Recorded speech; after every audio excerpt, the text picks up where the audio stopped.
नमस्कार, India news देख रहे हैं आप, आपके साथ मैं हूं आयुष सूर्यवंशी। छत्तीसगढ़ में भ्रष्टाचार निरोधक ब्यूरो की टीम ने अतिरिक्त पुलिस महानिदेशक जीपी सिंह के 10 ठिकानों पर छापा मारा। एसीबी के अधिकारियों ने बताया कि ब्यूरो के दल ने सुबह जीपी सिंह के लगभग 10 ठिकानों पर छापेमार कार्रवाई शुरू की। जीपी सिंह के खिलाफ आय से अधिक संपत्ति की शिकायत मिली थी और शिकायत के बाद जीपी सिंह के सरकारी आवास समेत लगभग 10 ठिकानों पर छापेमार कार्रवाई की गई।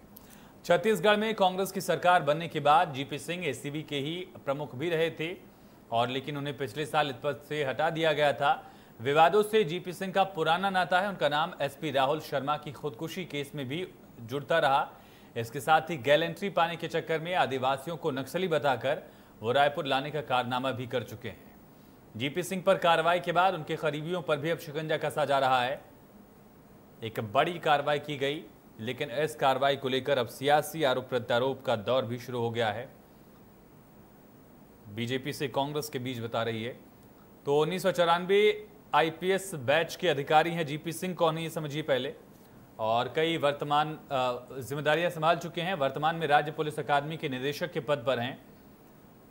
एसीबी के प्रमुख भी रह चुके हैं। जिस एसीबी ने कार्रवाई की उसको भी लीड कर चुके हैं। एक बड़ा चौंकाने वाला ये मामला अपने आप में।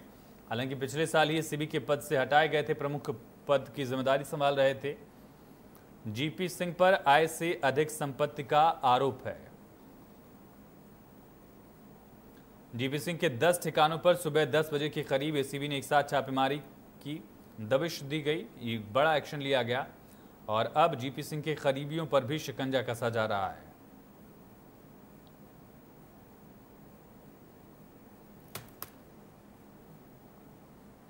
वहीं अब इस छापे के बाद प्रदेश में एक बार फिर से सियासत गर्मा गई, जहां बीजेपी और कांग्रेस एक दूसरे पर आरोप प्रत्यारोप कर रही है। मामले पर पूर्व मंत्री बृजमोहन अग्रवाल ने कांग्रेस पर निशाना साधा। कहा, अगर गलत बीज बोएंगे तो भविष्य में परिणाम भी गलत ही मिलेगा। वहीं कांग्रेस प्रवक्ता धनंजय सिंह ठाकुर ने भी बीजेपी पर पलटवार किया। उन्होंने क्या कुछ कहा है, सुनिए। ये बहुत दुर्भाग्यजनक है कि इस सरकार में कुछ भी संभव है और अगर हम गलत बीज बोएंगे तो उसके परिणाम भी भविष्य में गलत आएंगे। भाजपा नेताओं को न्यायपालिका जांच एजेंसियों के कार्यों पर हस्तक्षेप करने से बचना चाहिए। दुर्भाग्य की बात है, भाजपा के नेता खुद को न्यायपालिका और जांच एजेंसियों से बड़ा समझते हैं। एसीबी को मिली शिकायत पर जो छापामार कार्रवाई हुई है उसके परिणाम का इंतजार करना चाहिए, लेकिन 15 साल के रमन शासनकाल में कमीशन खोरी और भ्रष्टाचार चरम सीमा पर रही है। प्रशासनिक अराजकता उफान पर था। इन सबके पीछे संरक्षण भाजपा नेताओं का था। तो आरोप प्रत्यारोप का दौर चल रहा है। एक तरफ बीजेपी इससे कांग्रेस का बीज बोया बता रही कि इस तरह का बीज बोएंगे तो बेहतर भविष्य कहाँ मिलेगा, जबकि कांग्रेस का आरोप है कि इस तरह की नीयत बीजेपी की ही रही है। एसीबी कार्रवाई कर रही है, भ्रष्ट अधिकारियों के खिलाफ एक्शन लिया जा रहा है और इस तरह की कार्रवाई आगे भी चलती रहेगी, इस तरह का दावा कांग्रेस की तरफ से। लेकिन बड़ा सवाल है कि इतने बड़े पद पर बैठे एक अधिकारी के खिलाफ कार्रवाई में इतने बड़े खुलासे होते हैं। हालांकि चौंकाने वाला पहलू ये भी है कि इससे पहले भी एपी सिंह का नाम कई पहलुओं को लेकर लगातार जुड़ता रहा है।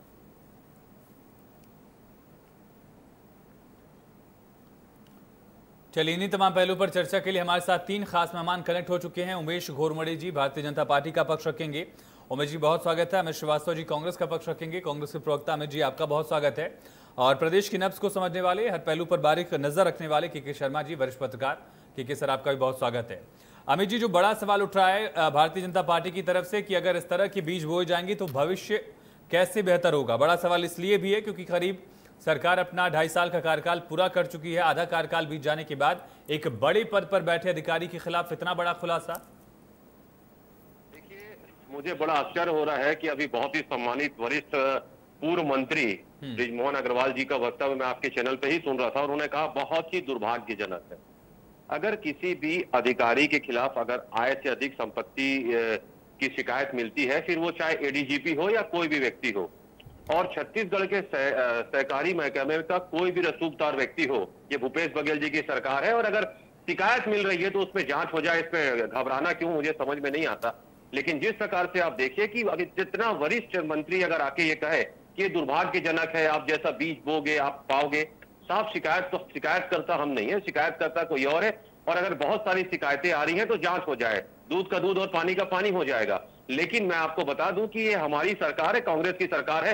आप जैसा कृत्य हम नहीं करेंगे। और जिस प्रकार से आप झूठे केसेस में आदिवासियों को फंसाते थे और जस्टिस पटनायक कमेटी के बाद से 870 लोगों को जिस प्रकार से रिहा भी किया गया, ये दर्शाता है कि आपका चाल चरित्र और चेहरा क्या था। और न्यायपालिका के बिल्कुल आपको हस्तक्षेप नहीं करना चाहिए।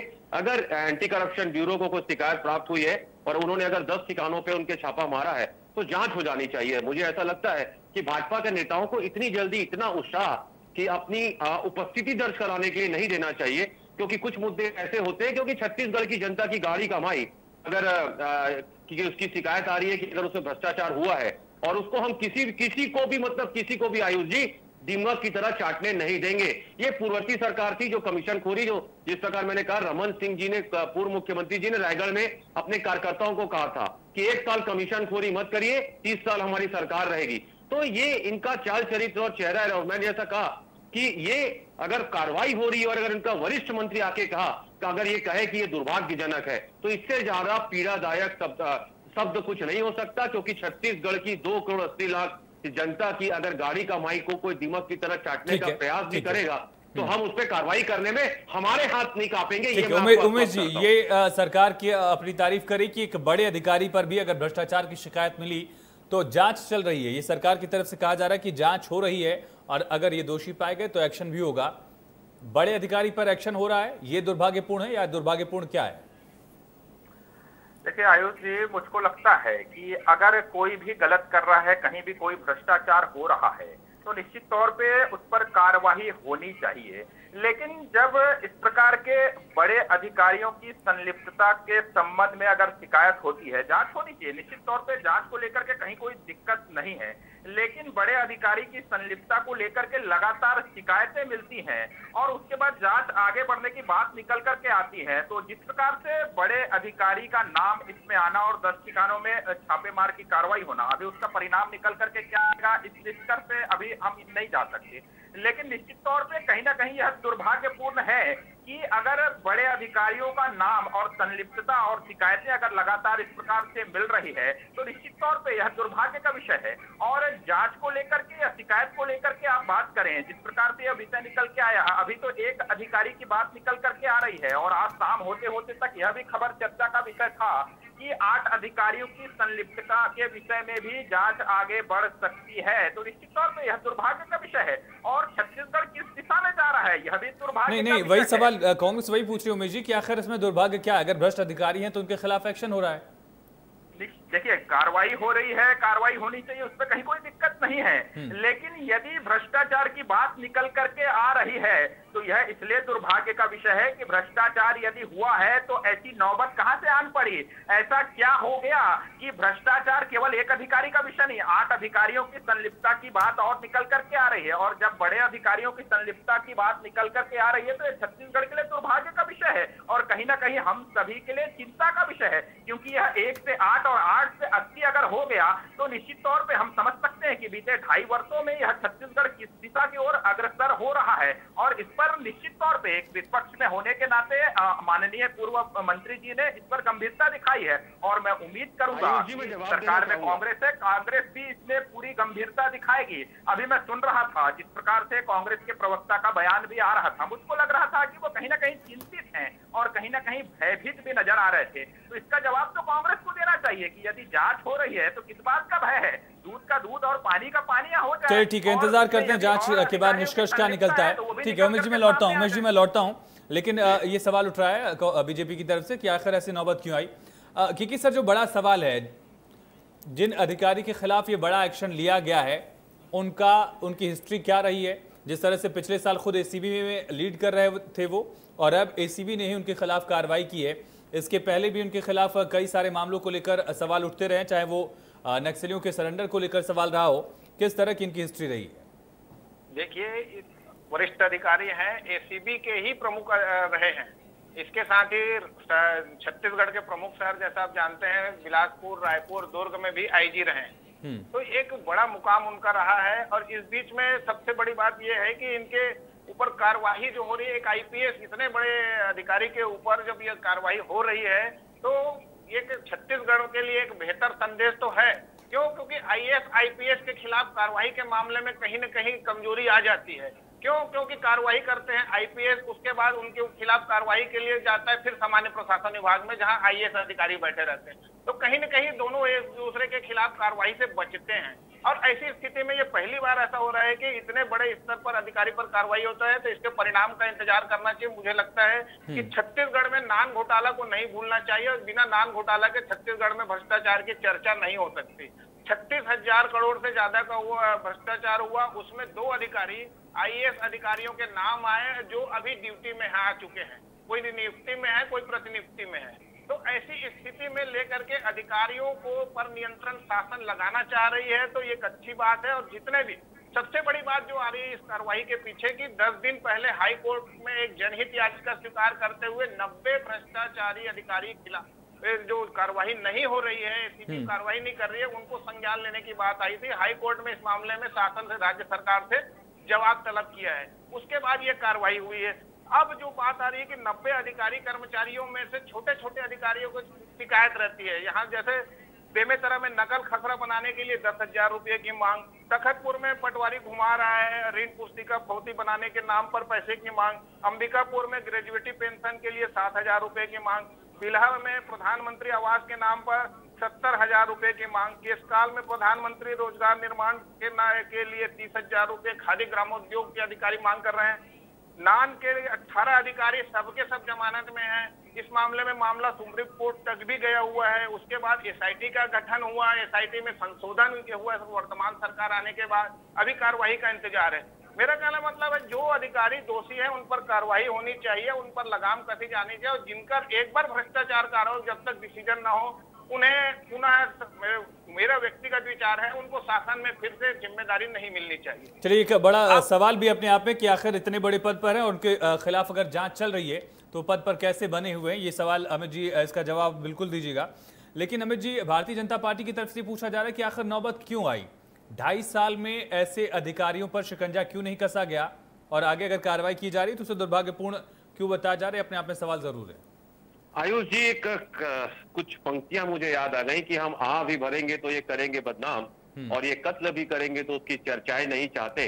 15 साल का इनका कुशासन, भ्रष्टाचार, कमीशन खोरी और जन विरोधी नीतियों के तहत हमने देखा है कि बहुत से बीजेपी के नेताओं के, अगर आप देखेंगे आंगन पे किस प्रकार से धन की वर्षा हो रही है। और लगातार मैं आपको बता दूं कि मैं उस पर आपको कहना चाहता हूं कि जब से राजनीति में मुझे लगता है इन्होंने माफिया राज और कमीशन खोरी का जो खेल खेला था, दलाली प्रथा जब से हावी हुई तो भ्रष्टाचार और बढ़ा। और उमेश जी पूछ रहे थे कि ऐसा क्या हो गया। साहब, आपने 15 साल एक भी अधिकारी पे कार्रवाई की क्या? कोई आईपीएस पे आपने कार्रवाई की हो तो बता दीजिए। मैंने जैसा शुरू में ही कहा कि अगर शिकायत होती है तो जांच में आप लोगों को दिक्कत क्यों है, और आप लोग भाजपा के नेता आकर उनको सर्टिफिकेट देते हैं जब अभी जांच चल रही है, अभी जांच शुरुआत हुई है, और आपके पूर्व मंत्री और आप कहते हैं कि ये दुर्भाग्यजनक है। 15 साल आपके हाथ कांपते थे अधिकारी का नाम सुन के और उसके पोस्ट को देख के, लेकिन ये भूपेश बघेल जी की सरकार है। और मैंने जैसा कहा, छत्तीसगढ़ की जनता की गाड़ी कमाई को कोई भी अगर भ्रष्टाचारी रूप में दीमक की तरह चाटने का प्रयास करेगा। अमित जी, दो सवाल है कि आखिर इस कार्रवाई की अगर सरकार ने हिम्मत दिखाई, जैसा कि सर ने कहा कि एक बड़ी कार्रवाई है, अमूमन ऐसा नहीं देखा जाता है किसी भी राज्य सरकार में, लेकिन एक बड़ी कार्रवाई इस वजह से भी कि एसीबी के मुखिया रहे, एसीबी उनके खिलाफ एक्शन ले रही है, ठीक है, लेकिन अब तक इंतजार क्यों किया गया? और खास करके जैसा उनकी हिस्ट्री रही है उसके बाद भी इतनी बड़ी जिम्मेदारी दी गई है, और इसके साथ साथ अगर कार्रवाई हो रही है तो उस बड़े पद पर कैसे बने हुए हैं? अगर बीजेपी की भ्रष्टाचार की बात आप करते हैं तो 2.5 साल में किसको अंदर किया गया, बताइए। देखिए, मैं आपको बता दूं कि जब हम एसआईटी बनाते हैं तो भाजपा के नेता आप ही के चैनल में आके कहते हैं ये तो साहब बदलापुर की लड़ाई चालू कर दी है।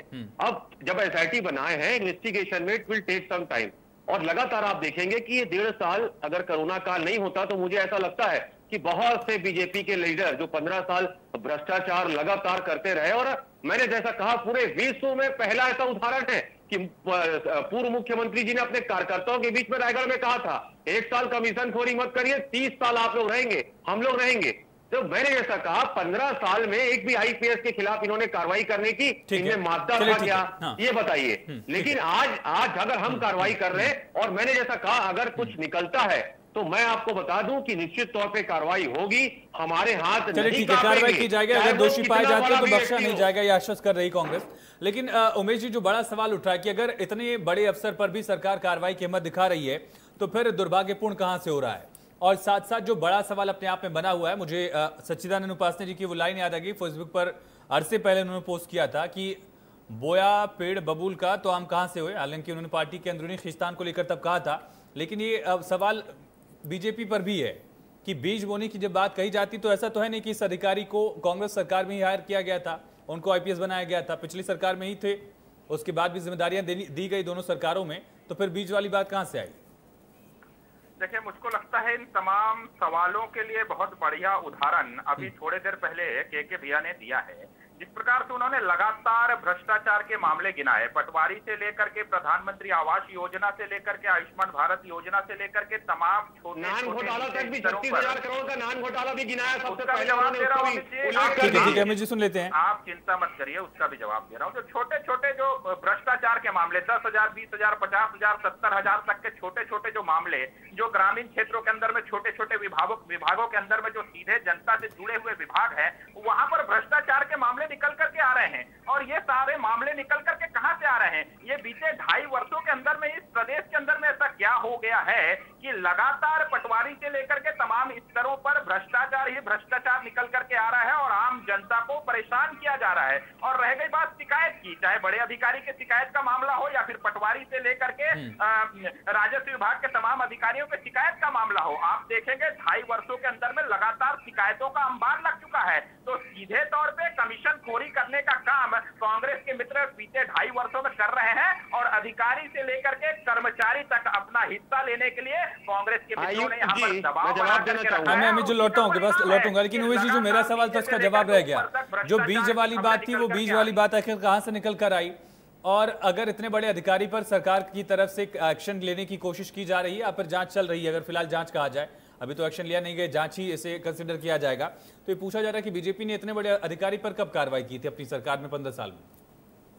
देखिए, तमाम विषयों पर अभी ये नान की बात कर रहे थे, उसमें जांच का विषय हो, जांच को लेकर के जांच आगे बढ़ाने का काम किसने किया था? और अमित जी लगातार आरोप लगा रहे हैं भाजपा के नेताओं पे। 2.5 वर्ष हो गए हैं, मैं तो चुनौती देता हूं कि 2.5 वर्षों के अंदर में एक भ्रष्टाचार का मामला किसी भी एक भाजपा नेता के ऊपर आपने क्यों साबित नहीं किया? क्यों भाजपा के नेताओं को आपने सलाखों के पीछे डालने की हिम्मत नहीं दिखाई? आप बातें तो यहाँ पर बड़ी बड़ी कर रहे हैं, लगातार आप आरोप लगा रहे हैं, आप एसआईटी भी गठित करते हैं। मैं आपसे सीधा पूछता हूं कि आपकी एसआईटी कहां गई? आपकी एसआईटी की जांच कहां आगे बढ़ी है? आप फिर कहेंगे कि मैं बदलापुर की बात कर रहा हूं। तो केवल राजनीतिक लाभ लेने के लिए, केवल चलिए ठीक है, राजनीतिक आरोप, राजनीतिक द्वेष की भावना का जिक्र कर रहे हैं। ठीक है उमेश जी, मैं लौटता हूँ। ठीक है सर, जो बड़ा सवाल है, ठीक है अमित जी, मैं आपके पास भी आऊंगा, लेकिन ठीक है सर, फिलहाल मैं आपके पास आ रहा हूँ। ठीक है क्योंकि सर, जो बड़ा सवाल है, बड़े अधिकारी के खिलाफ कार्रवाई की बात कही जा रही है कि अगर दोषी साबित हुए तो कार्रवाई होगी, लेकिन बड़े पद पर फिलहाल हैं, जांच चल रही है, 10 ठिकानों पर छापेमारी अगर की गई है तो अपने आप में ये बड़ा मामला भी है, पद पर अभी फिलहाल बने, इसको लेकर आपकी राय क्या है? और साथ ही बीजेपी में इतने बड़े अधिकारियों पर कभी एक्शन हुआ था क्या बीजेपी सरकार में? बीजेपी में सबसे बड़ा घोटाला नान घोटाला रहा है, जिसमें 2 अधिकारी जो उसमें आईएएस अधिकारी थे, जिन पर कार्रवाई की उस समय हुई थी, और उनके बाद मतलब कुछ 18 जो अधिकारी कर्मचारी नान घोटाला में आए थे, और सब के सब अभी जमानत में हैं। और उसमें भट्ट ने एकदम बड़ा बड़ा उसमें बहुत सारे खुलासे किए थे, किस तरह से बात है, उसमें डायरी भी आया था। तो उस समय के घटनाक्रम को भी देखें, और उसके बाद अभी जो घटना आ रहे हैं, अभी मेरा सिर्फ ये कहना है कि जनता को जो शिकायत मिल रही है, जनता भ्रष्टाचारियों का साथ न दे, तुरंत उसकी शिकायत दर्ज करे, कार्रवाई कितनी हो रही है, चालान कितना पुटअप हो रहा है, इसके लिए उन पर अधिकारियों पर दबाव निश्चित रूप से प्रेस के माध्यम से, आम जनता के माध्यम से बनेगा। लेकिन